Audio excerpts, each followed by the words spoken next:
nuti nama hin faarsin. Namni ka faarfamuu danda'u gaafa wareegameef gaafa bilisummaa arge. Gaafa wareegameef gaafa bilisummaa arge qofaadha. Garuu ammoo jecha namni jedhe jecha dhugaatitti ni fayyadamna jechuudha.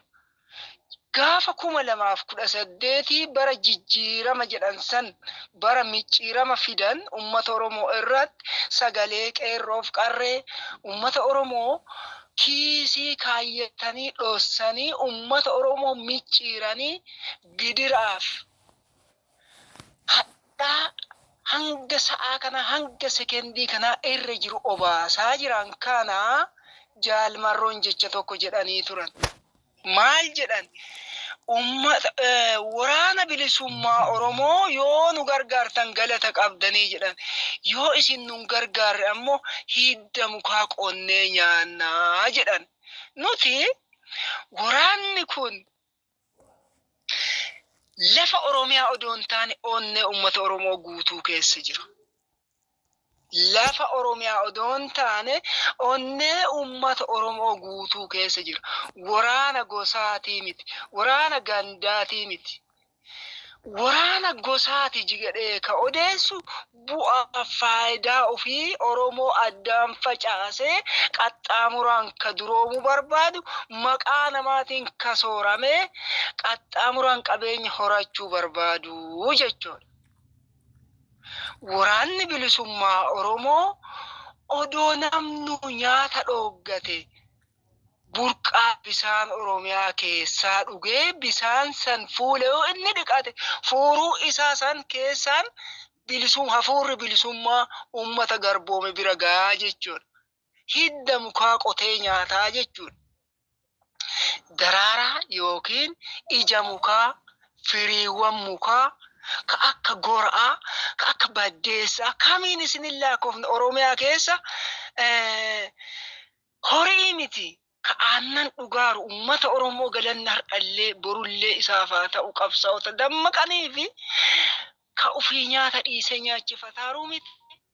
Daraara affirii mukkiin Oromiyaa nyaate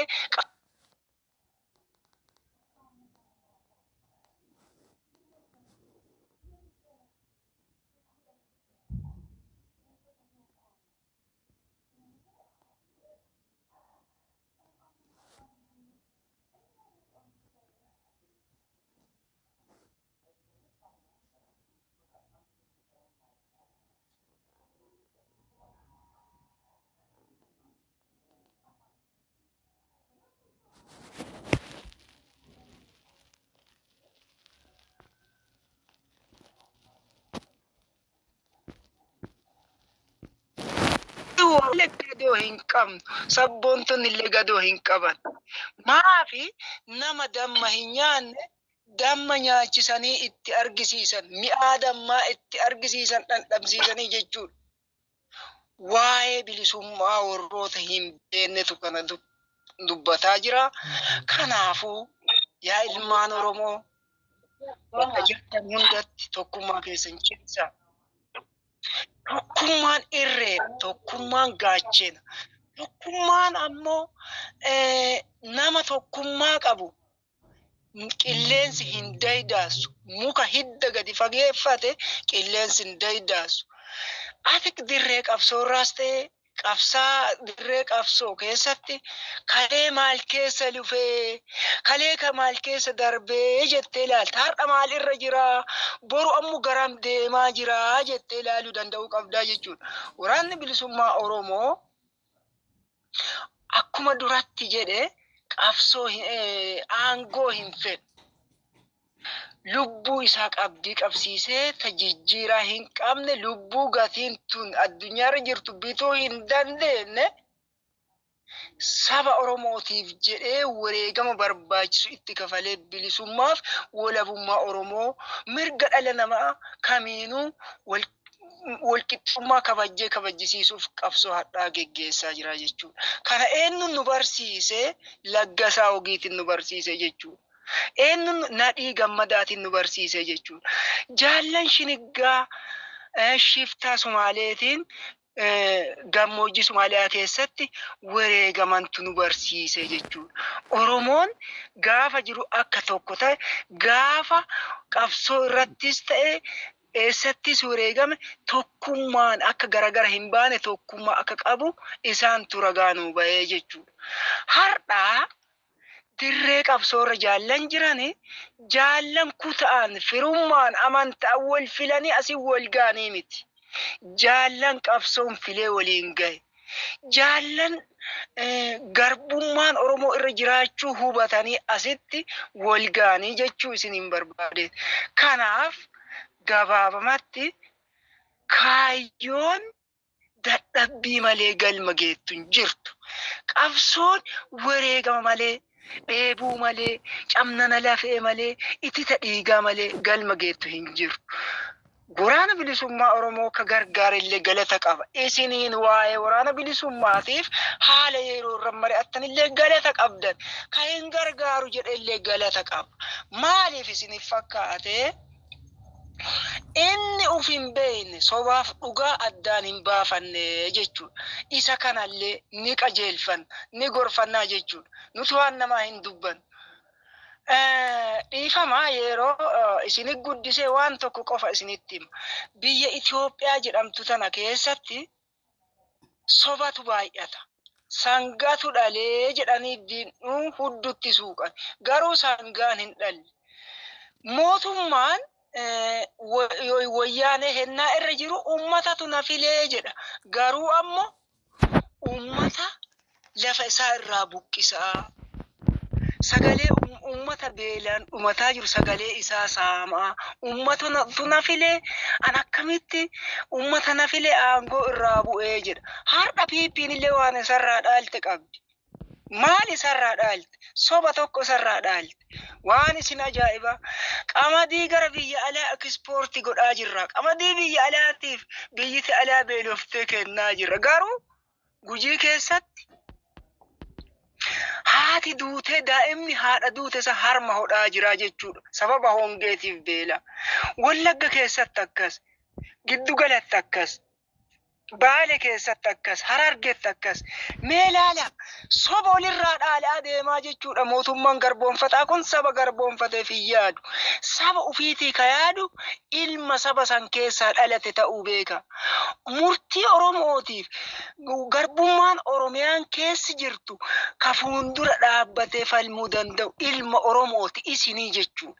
Kanaaf namni kamiifuu bilisummaa Oromootiif hin yaadu. Walabummaa Oromootiif hin yaadu. Ilma Oromootiif Oromiyaatitu ka dhiigaan Oromoo ta'eef isatu yaada. Kana tokkummaan kenna jabaachuu qaba fulaa jirrutti. Tokkummaan kenna gadi dhaabbachuu qaba. Wal abaaruu dhiifne, wal arrabsuu dhiifne, diinni kenna mata duree kana godhee haala yeroo ofii umurii ofii akka nama dhibee HIV dhibame yookiin AIDS dhibame ittiin dheereffachuuf wanni inni nurra raawwatu baay'eetu jira.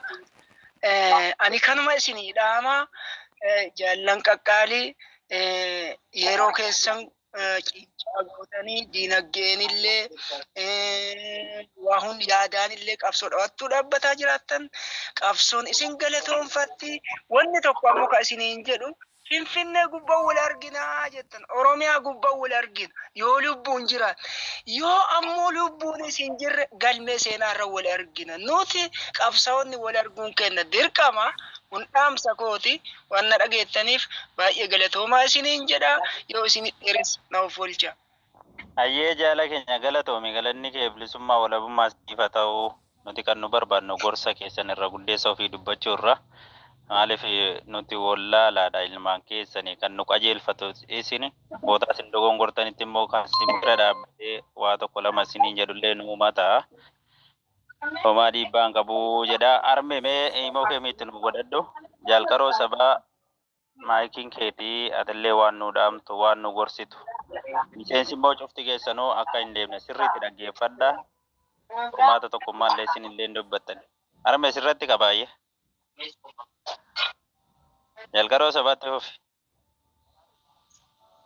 Baay'ee guddaa galatoomee naaf eeruu keessanii fi warri jala jirtanii gubbaa jirtanii shamaayii baga fayyaa nagaa taatanii baga fuula ifaati wal argine baga waan hunduma keessaa ceenee baga waan hunduma keessaa tarkaanfannee as geenye kunis immoo jabina maayitii jabina waloo keenyatti baga wal argine kunuu waan guddaadha waan nama gammachiisu siniin jechuu barbaada jaallanillee hundi keessaniyyuu guddaa galatooma waan baay'ee kaaftanii wanni nani kaasu ka jaallanillee yakaasanii waan xiqqoo yoo taate isiniif dhaamna haa ta'u Oromoo silaattu waan qabu qaba waan dhabees ni dhabe saniifuu Oromoon akka sabaatti Oromoo ta'ee jiraachuu dadhabee qe'eerraa buqqa'aa ture.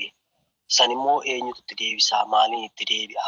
Jaalala moo maa inni jennee hundi keenya ni beekna waan Oromoo.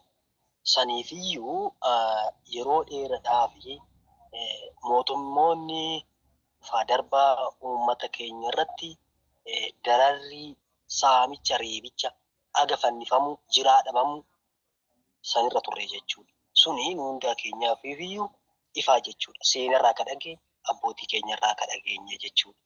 Ka argitee abbootii keenyarraa dhageenye Alasillaaseen maal akka uummata keenya godhe, Dargiin maal akka uummata keenya godhe, Minilik maal akka uummata keenya godhe, Teediroos maal uummata keenya akka godhe wayyaanee waggaa 27 kan gariisaa kan gochaadhaan argine jira jechuudha. Kan abbootirraa dhageenye jira, kan gochaadhaan argine hundi keenya ni jira jechuudha.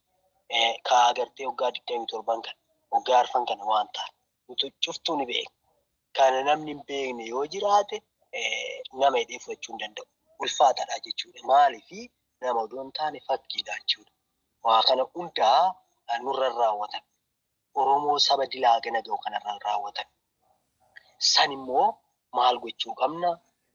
Ka barachuu danda'u barumsa dhabee ka daldaaluu danda'u. Daldaalummaa dhiisee akka ittiin lubbuu tanayyuu jiraatu dhabee jechuudha. Sanirraan kan hafee obboleewwan keenya gariin biyya hambaatti rakkachaa jiran meeqatu jira? Rakkachaa jiranillee jechuudha. Waan nu ifa ta'e jechuudha. Waan Oromoo irra guddaarra walitti mudoo hin taane warra sanuu akkamii dammaskuu dandeenya jechuutu irra gaariidha. Irratti duuluu qabnaa jechuudha. Saniifiyyuu maal gochuu qabna jennee xinxaallee waliin haasa'u, waliin mari'achuu, ilaa fi ilaameen deemuun gar tokko noofa jechuudha. Bara meeqa waggaa dheeraadhaa fi tokkummaa jedhanii tokkummaa sanirrayyuu sirummaa waan isaan fakkaate kaanii haasofna malee uummati kun irree waliin qabatu. Kanaafuu namuu ka agartee waan Oromoo silaattuu waliin beekna hooggansi nuti qabnullee hooggansa walooti. Saniifuu waan Oromoo kamiyyuu ni ilaallata. Yeroo nu ilaallatu kanatti maal ba'uu qaba? Maal gochuu qaba? Gama diinagdeedhaanis haa ta'u diinagdeedhaanis dhaabbadhee gama humnaatiin nan danda'a jennaan humnaanis yaadanis qabsootti erga seenee gama danda'amu gara qabsoon bilisummaa Oromoo tarkaanfatuuf gama agartee wareegama qaqqaalii warri kaffalee agartee aarsaa hedduu kaffalee wareegamaa gasga'u kaffale sun eenyutti abdatee jechuudha. Xinxaluutu nurra jiraa jechuudha. Nu cufa keenyayyuu eenyu abdatee numa si abdatee jechuudha.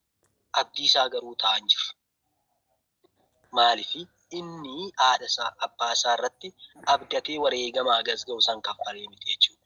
Numaana jiru kanaa nurratti abdatee jechuudha. Isa kanaafiyyuu abdii taanee argamuu qaba. Lubbuu du'an oolleefis sodaan. Lubbuu du'an oolleefi abboo gootawwan agartee lafee cabsanii dhiiga dhangalaasan. San irratti wanni duuba nu deebisee warra tololuuf illee hin jiru. Nuti warra ololaaf illee jilbiiffatu miti. Haa xiqqaatu gariin keenya firatti dhabnee jirra. Namni firatti hin dhabne hin jiru qabsoo bilisummaa Oromootiif. Nu cufti keenya itti dhabnee jechuudha. Ofii keenya fuyyii itti daramuu jira. Hiriyaallee of biraa dhabdan. Kaa agartee galaana nyaatame heekatu jira jechuudha. Har'a immoo iddoo aara galfii uummati keenya yoo argate waliin kinoo waan jiru waliin dhadhamuu jirra jechuudha. Kana itichuudhaaf maal gochuu qaba? Gama kamiiniyyuu wal bira dhaabbachuu fi qaama mootummaas ta'e akkamiin fira keenya diina keenya kan maal gochuu qabna jennee xiinxalu. Innoo isa gochuun maal dhufees obsa dhufeessaa jechuudha. Obsa yoo hin qabaanne tokko galma ga'uu hin dandeenyu jechuudha. Fakkeenyaaf amma warri jala jirus warri gubbaa jirus har'a fira keenya fakkaatu. Garuu amma haalaan jedhuuf tas keessaan jiru jira jechuudha. Sanquba qabaachaa deemuu dirqama. Dirree kamiyyuu ni jira jechuudha. Isa san keessatti gaafa haalaan jedhee fi maal jedhee gaafa banaa tokko argate har'aana walitti amannee deemneetti kuni karaa agartee karaa banaasa waan argateef si diigee sillee akka walii galtee hin arganne taasisaa jechuudha. San gochuun maal feessa san bira ga'uu odoon gahin wal hordofuu wal tiskuu qabsoo tanaa wal tiskani. Wal tiskuu fi wal hordofuutu irra bayeessaa jechuudha. Maaliifi namni yoo wal tiske qabsoo tiskaa jechuudha. Saniifiyyuu amma haalaan jatuufitti amma gara fedhee deemu gara dantaa dhuunfaasaa sadoo mataasaa argatutto as keessa taa'eeti waan ati gootu si waliin raawwata. Yoo ati agartee waa tokko jetteeyyuu akkasii miti jedhee si qajeelcha. Saniifiyyuu warreen akkasiisanu maal gochuu qabna jennee dirqama ofitti fuunee san qulqulleeffannee yoo deemne waa tokko kan galmaan nu ga'uu dhiisu tokko hin jiru. Saniifiyyuu wal dhaga'uu, wal danda'uu, wal jaalachuun irra guddaadha. Wanni asitti nu qabeessu, wanni asitti nu fidee waliin akka haasa'u nu taa'eesi hin beekna waan taateef. Saniifiyyuu wal jala deemu, wal dhaga'uu akkuma waraanni bilisummaa Oromoo agartee dirree qabsoo irra jiraate lubbuu jijjiirraa hin qabne tana walitti amanee deemutti isinillee kaayyoo fi akeekni sun wal jala siyaasuu qabu danda'a jechuudha. Wal jala siyaasuu qabaa jechuudha. Sani waan taateef wanni nu taliikee wanni wal jala nu yaasu kaayyoo fi akeeka sanii jechuudha. Kaa agartee jaallan qaqqaaliin kufanii jechuudha. Santu wal jala nu yaasa. Bari nu hunduu garaan haadha tokkoo keessaa qabaan iyyuu beektaa yaada tokko hin qabani yookaan immoo amala tokko hin qabani. Nu cuftuu gargarii kutaa gargarii walitti dhufu. Oromummaa walitti nu qaba. Erga Oromummaa walitti nu qabdee hoo maaltu wal jala nu yaase? Maaltu akka nu wal dhageenyee wal jala yaanu taasise? Kaayyoo fi akeeka sanii jechuudha. Sagantaa dhaaba saniiti jechuudha. Isinoo warra agartee wal dhagee wal jala yaa'u, warra walitti aman, warra walitti abdatu ta'uu qabda, warra wal jaalatu ta'uu qabdanii jechuudha. Wanni isinii fi nu gargar nu godhe tokko hin jiru. Tarii wanni isiniif nu gargar nu godhu yoo jiraate mana buluu fi ala buluun har'a kan hafe nuti tokkumaa jechuudha. Saniifiyyuu sanirra jechuudha, sanirra qiyyaafachuudha. Waan taane walumaan ta'a sanaa taatute maal gochuu qabnaa? Diinaa manu diigaaru kana akkamiin diiguu dandeenyaa? Jennee nam tokkeedhaan murnaan gamtaan mari'achuutu irra caalaa jechuudha. Isatu nu ceesa waan taateef namni agartee kaayyoo fi akeeka isaa beekee deemu nam tokkoof lamaanii ni injifataa jechuudha. Maaltu isa injifachiisa? Dhugaa irra dhaabbatee jiru sanii jechuudha.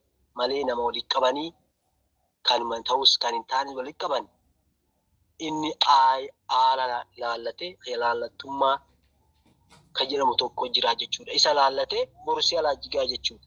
Ka argitee atillee warra irratti abdattu nama tokkoof lama wayyaa jechuudha.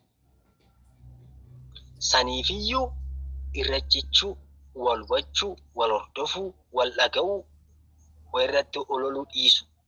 Isinii warra dhugaa baannee jirru jechuudha. Namni dhugaa baatee deemu immoo dhugaa lafan deemaa kaayyoo fi akeeka tana galmaan gaa jedhu immoo waa shiraan xatu. Waan hin taane hin dubbatu. Karaa dhalootatti agarsiisaa deema waan taateef. Karaa sirrii qabatee waan deemuufi jechuudha. Dhugaan ilmoo waaqati waan taateef isarratti jechuu nuyi dhugaa farqaa qabna jennee ka dabala yaannu yoo taate ka agartee namni tokko daba hojjetu nu hunda keenya dhugaa jechuudha. Waa takka hojjenna waan taate, waa takka qabna waan taate, hireen nuti qabnullee hiree takka waan taate. Saniifiyyuu waan gama keenya nurraa barbaachisu ba'u wal danda'u suni nurra jiraachuu qabaa. Inni guddaan irra walitti dhufnee waa tokko yoo haasofne cal jennee asuma deemna yoo taate hin barbaachisu. Saniifiyyuu akkasiin hubachuutu irra gaariidha. Waliin deemutu irra gaariidha. Olola cabsuudha. Lolaan loluma cabsuudha jechuudha. Sani waan taateef kasiniif ta'u karaa gartee ololaaf deemu kasiniif hin taane cunuunfadhaa bira darbaa. Wanni isin godhu tokko hin jiru. Garuu nama namatti amanu odoo hin taane nama kaayyoo akeekatti amanu ta'uu qabdanii. Wal akeekuu qabdanii, wal jaalachuu qabdanii, nama safuu cabsu ta'uu hin qabdanii. Sani waan taateef isatu galmaan nu geessise hin yaanna, isatu nu ceese hin yaanna. Lollee abdiin asii gaara keessa jirru abdii keessani malee haadha keenya miti ilmoo keenya miti jechuudha. Yookaan immoo dhala dhabnee kun immoo dhala isaa gatee gaara keessa jiru Oromiyaadhaaf malee yookaan dantaa ofii isaatiif jiraachuu hin dadhabne jechuudha. San hubachuu xinxalootu irra jiraataa jechuudha. Uummata kanaafis immoo bakki uummati kun abdii si kutachiisu hin jiru. Uummati kun wallaaladha. Bara dheeraadhaaf garboora.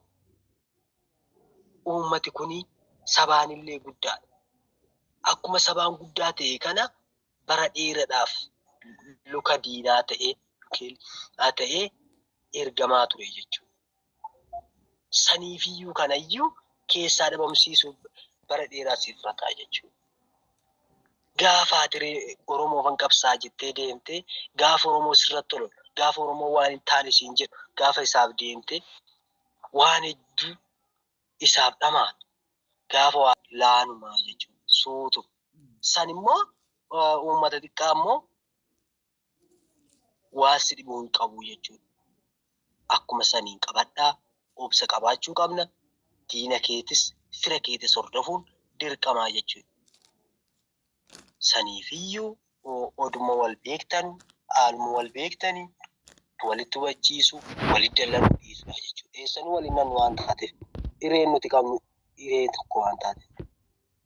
Saniifiyyuu jajjabaadhayi, ulfaadhayi, galatoomayi, warra wal dhaga'ee wal jala yaa'uu rabbiin nu haa taasisu. Warra agartee nama dhugaatii dhanee shira garaadhaan qabaatu nu taasisini. Rabbiin nu haa milkeessu. Dhaloota qubee waan hin taane haalchisnu. Saniifiyyuu nuti warra ekeraa keenya abaarsisu odoo hin taane nama ekeraa keenya abaarsisu nu haa taasisu. Jireenyanis aara galfii dhabnee bu'aanillee aara galfii ta'u. Qabduu nu jajjabaadhayi, nu jiraadhaa, fayyaa nagaa argadhaa, horaa bulaa deebanaa. Waan jiru immoo nutti akeekaa barsiisayi, sirraa fudhannaa. Yaada fi immoo gaaffii qabdanillee gaaffii nuyi qabnu gaaffii walooti waan taateef akkasii wal gaafannee akkasii wal qajeelchinaa, wal ceesisnaa. Nu jiraadhayi, fayyaa nagaa argadhaa, nu of galchaa. Waraanni kun waraana keessanii, waraana ormaatii miti. Waraana si waardiyyaa dhaabbate waan taateef nu qajeelchayi, bakka nu reebuun barbaachise nu reebaa nu qajeelchayi, isinii baanee jechuun barbaada. Guddaa galatoomaa horaa bulaa deeman. Ayyee jaalgaroo sabaa jaalkukkee nama gootaa galatoomaa galanni keessan bilisummaa walabummaa isiniif haa ta'u isiniin jedha. Waan jiru cufasaa waliin jirra. Mee asumaanoo firoomsa waan jettu waliiniiti jaalama dollee bimee gara gubbaatatillee akkuma sana ammoo miseensonni dhaamsa jaallawanii qabdanus hin jirtanii. Kanaan booda gara miseensaa fi dhagaa waashii farmeettiin booda isinitti deebisa. Firoomsa amma lakkoofsa shanii bal'andama. Jiraatillee bakka dhufte. Assalaamu alaikum warahmatullahi wabarakatuh. Shabaar kafoon isin ijaa. Jaalawwan keenya baga nagaan dhuftanii nu gidduutti argamtanii. Egaa hanganayyuu nu gidduutti argamtanii jedhu banuun keessa waan guddaadha. Galatoomaa isiniin jechuu barbaada. Isaan osoo hin taane warrummaa akka kiyyaatiin komadhaa jechuu barbaada.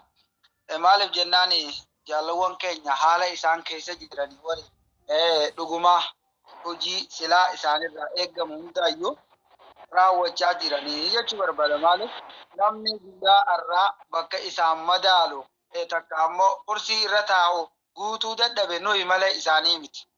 Maaliif jette jennaani isaan osoo gar tokko irra saasa dura jirani karaa tokkoon immoo beelaaf dheebuudhaan wal quba qabaniitti qabsoo karaa meeqaa keessa dhaabbataniitti akkasumaaniyyuu nu gartee warra gartee distii oowwituuf bishaan qabbanaawaa wanti dhaabaafatee dhugaa jiru kanaa waliin nu cinaa dhaabbatanii hanga sa'aa kanaatti nullee nu jajjabeessanii nu gargaaru jiran.